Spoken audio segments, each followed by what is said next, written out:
কেন্দ্রীয় কর্মসূচির অংশ হিসেবে রংপুরে আওয়ামী সরকারের গুম, খুন, দুর্নীতি সহ সব রাষ্ট্রবিরোধী কর্মকাণ্ড এবং জুলাই গণহত্যার সাথে জড়িতদের বিচারের দাবিতে গণমিছিল করেছে বাংলাদেশ ইসলামী ছাত্র শিবির রংপুর মহানগর শাখা।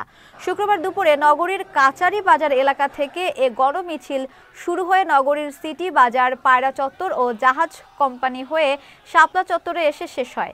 সমাবেশে প্রধান অতিথি হিসেবে উপস্থিত ছিলেন বাংলাদেশ ইসলামী ছাত্র শিবিরের কেন্দ্রীয় দাওয়া সম্পাদক হাফেজ মিসবাহুল করিম।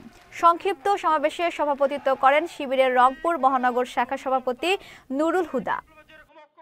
এখনো পর্যন্ত আমাদের 5 আগস্ট শেষ হয় নাই।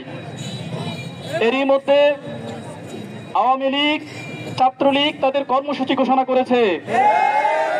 আমরা তাদেরকে হুঁশিয়ার করে দিতে চাই, বাংলার এই মাটিতে তাদের এই স্থান আর হবে না।